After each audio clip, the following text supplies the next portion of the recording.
and it has just gone 8:30. And we are going to have a look at the cricket from the weekend now, because there's all to play for at the top. At the bottom, it's just a little bit tighter now as Haverfordwest look to try and stay up. And in Division 2, we'll look at how St Ishmael's are now in pole position to take the title, and will Narberth join them. Let's start in Division 1. And of course, the top two continue their consistency and continue to get wins. We will start with the league leaders, I think, because they had a potentially tricky game there against Saundersfoot, but they did well. Basically, Saundersfoot all out for 149. Wickets were shared around, and Cresselly chased that down to win by 7 wickets. Kyle Quartermain with 98 not out to lead them to that victory. Gordon, let's come to you first on that game, because they keep winning, don't they, Cresselly, and they keep that consistency and they set the standards. Yeah, definitely. Kyle Quartermain having, nearly a century. And, they got Taffy there, Taffy Williams and Charlie Arthur.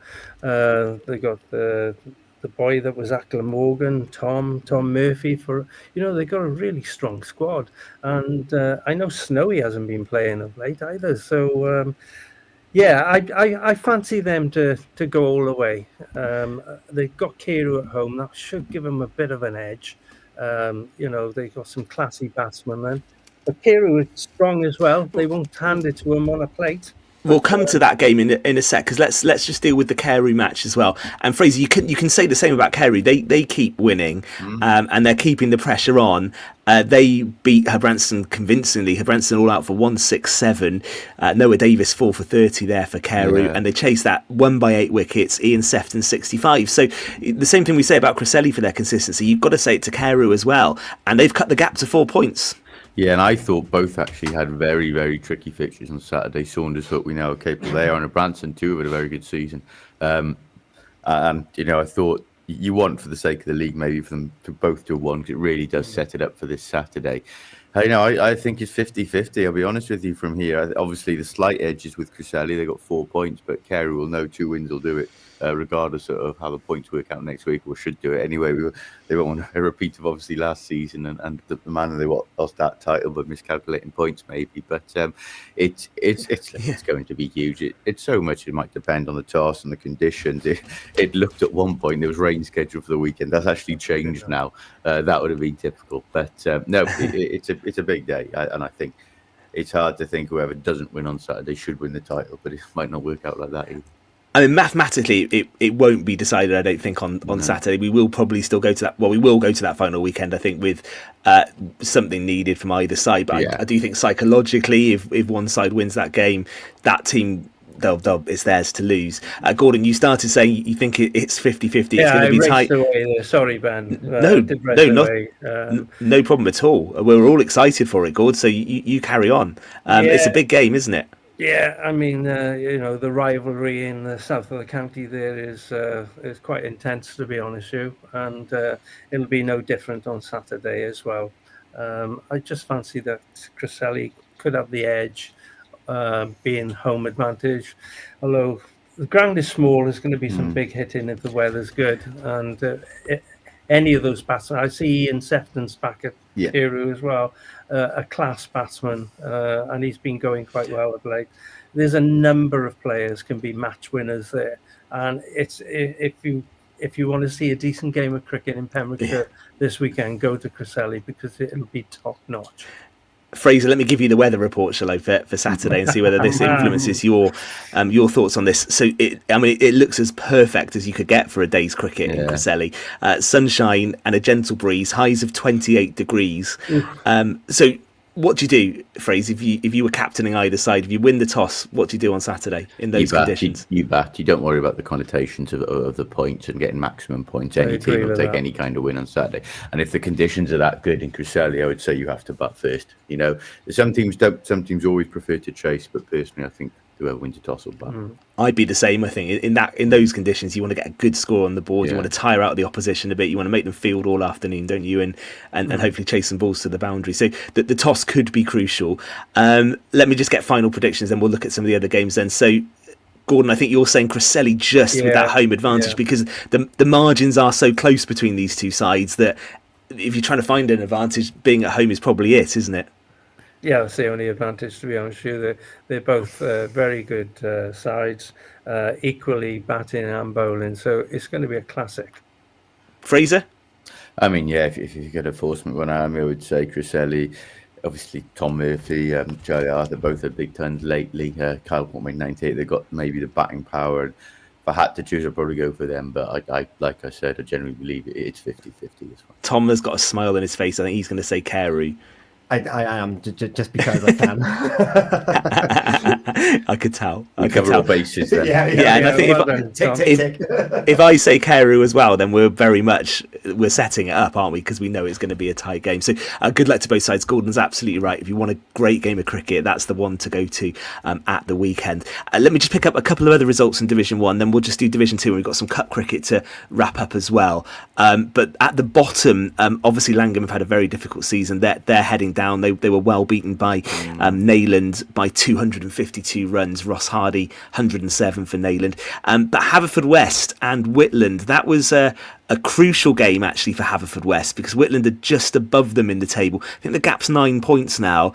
And Haverfordwest won that game. They bowled Whitland out for 75 and chased it down to win by 7 wickets, and they needed to win that quite simply, didn't they? Yeah, it was a must-win game, and Dan Field was top scorer for Haverfordwest again. And they did what they had to do, but I think they've left it a little bit too late, to be honest with you. And they've got 2 tough games coming up to try and stave off relegation, and that's between Neyland and Burton. And I think it'll be just a little bit too far for the town, and unfortunately I can see the town and Langham being relegated. Okay, Fraser left themselves a bit too much to do. Those 9 points with 2 weeks left of the season. It's going to be tough, isn't it, even with that win? I think so. I don't think the lineup they have this year quite simply is strong enough. Quite frankly, I think they'd probably admit that themselves, a lot of the players, or know it deep down. I think it'll be Haverfordwest and Langham. Okay, into Division 2 we go, because this has been a really interesting promotion race, and it does seem that finally it's tipping St Ishmael's way in terms of the title, because they've opened up a little lead now. They went to Pembroke, and they narrowly did it, actually. Pembroke were all out for 101. I don't know, Fraser, maybe just some nerves chasing a small score, but Tish got over the line. They won by 3 wickets. But at this stage in the season, with a title on the line, you'll take that, won't you? A nervy chase. Yeah, and you know what, Tish will be all the more pleased because the way they obviously went out of that Harris and Allen Bowl in what was a tense chase, that they didn't get over the line in that, and any nerves or trepidation, they probably would have resurfaced there a bit on just looking at the details now on Saturday. Obviously bowled very well, and Jonathan Paul at 45 not out, crucial hand from him. We know how destructive he can be at his best, very good batsman. Tish looking pole position now. That hook defeat to Telanrian last week, the Narberth defeat has swung the momentum their way, and they'll be disappointed from that Harrison Allen Bowl. They'll feel they missed a great chance to be in a first final for what would have been not far of 20 years, I think 2007 maybe. And but winning the Division 2 title will be a big consolation too. And I'll take that with the chance of playing Division 1 next season. And the game you were at, Gordon, that was the battle really for second and third, wasn't it? And it was Hook against Narberth, and it was Narberth that pulled off a really big win at this stage in the season. I pulled up at Hook, and I had a look at the scoreboard, and it was 50 odd for about 6. And I thought, oh my God, Hook are hammering Narberth here. And then I realised that Hook were actually batting. They were in trouble. But there we are. It is what it is. They're a young team. They're learning as they go along. It's probably a year. It's going to be a season too soon for them to go up. But they stick together. Hook will definitely be in Division 1 in the next 2 or 3 seasons. Okay. All right, we'll do some cup cricket in a sec. We should just get a quick comment from Fraser on that tie. Llanrhian tied with Cresselly seconds. It's such a rare thing in cricket. And both sides 188 all out, Fraser. I know, amazing. And I think I think Richard said in that first hour's game that could have swung either way, but I think Cresselly were in pole position in the final few overs there. Simon Batchelor and Ian Newton actually bowled very good spells at the death, and I think when you take a catch off the final ball to get a draw, you probably feel 5 points gained as opposed to a potential win that went begging. And it's a crucial one that the gap between us and Carew now is obviously down to 7 points and 2 weeks to go and a lot to play for there. And speaking of cricket, I'll just answer Fionn Ashman's inquiry, seeing about how tanned I'm looking. It was because the Porthgain World Cup was on yesterday, our annual fundraiser, great event. It was sunny all day. I was out in it, and it's also the reason I might be sounding a little croaky today. he is looking tanned, actually, Fionn. You're absolutely spot on. I had noticed that early on as well. Yeah, he's looking very fresh today. In the sloop. I did wonder. I didn't want to say, but yeah, it's an excellent spot. And just one more. I had to mention this one when we were doing the results in the first hour in Division 6. You don't see scores like this that often either. Haverfordwest Cresselly were all out for 14. And Llecryd had a nervy chase, needing 15 to win. They did it by 8 wickets, 15 for 2. With the ball for that in the Haverfordwest innings, some remarkable figures. So Kelvin Holmes took 4 for 1, and Marcus Adams 2 for 3. So that is it. That's a low-scoring game. Turn up, 1:30 start, home by 2:30, in the pub by 3. That's probably the way to do it. Well, don't need to mess about. We've seen worse, haven't we? In 2019, it was Pembroke Dock seconds who were out for 3. Out for 3. Yeah, but you probably need early wickets when you're defending 14. That's for sure. You probably do. Let's talk Cup cricket, actually. Yeah. And although Hook's first team, the men went down in Division 2, as Gordon said, well done to the Hook ladies side phrase, because they beat Cresselly, didn't they, to lift a cup this weekend? Yeah, that's right. I'm a bit nervous about saying this now because I know Fion's listening from Cresselly, of course. Well, she's had enough silverware this season anyway. This is it. I think from an outside point of view, they probably see that's quite healthy because Cresselly doing the double last year to just mix it up a bit. And it's good to see there are teams, competing for trophies and it's not being dominated. And look, Hook are very experienced. And I think, looking at Casey Aaron, very good young player. She was 34 not out, 32 in the first innings. Played a crucial hand and it's good. It is competitive. I think Sam Roster's still there. So Sam's still going strong. One of the most experienced ladies player in the county. So no, look, it's a good final. It's become a much more competitive, interesting league, and then Stackpole always host that very well. To be fair to them. So. Excellent. So well done to Hook on winning that. The Ken Morris Cup was this weekend, so it was a finals weekend, Fraser, wasn't it? And Carew thirds beat Haverfordwest thirds to win the trophy.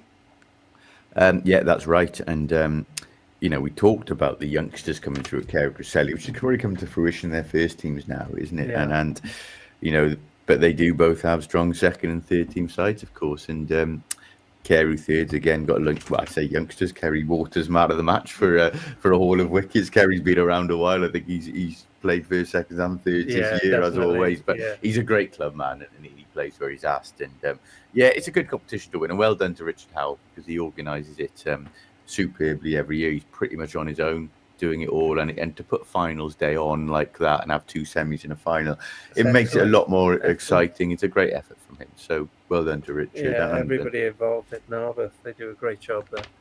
Excellent stuff. And we have another final to come this weekend, Gordon. It's the Alec Colley Cup final. This will be Carew. I know. It's busy, isn't it? Carew v Haverfordwest. This will be on Sunday. And it's going to be played at Tralee. Pembroke, Pembroke. Indeed, yeah. So who do you fancy in that one? Gordon? 2 in it. Well, Carew are probably the favourites because they've won it quite a few seasons. Years over the last few seasons. So the favourites are Carew for that one, I'll be honest, Ben. Yeah, this could backfire pretty spectacularly, but I think Carew will be clear winners of that. I think unfortunately obviously with Carew and Cresselly, we're talking about these two again, but both in Division 2 with second teams, the only club now with second teams in Division 2. They met in the semi-final and then Carew just got over the line in a cracking game there. So you'd back Carew to win on Saturday. You probably the strongest final, those two. So I would say so. I'd back them to win quite comfortably. And if that backfires, then we can have someone on from Haverfordwest next week. Okay, yeah, we'll have to hold you to that phrase. Yeah, indeed. Yeah. And just one other final cricket line as well. Don't forget that the Aled Davis 100, they confirmed a new date for that competition. That Memorial weekend, of course, but it's always so well supported with 2 semi-finals and a final on the same day. It's going to be Bank Holiday Monday, which is the 25th of August at Carew, and it will start at 11.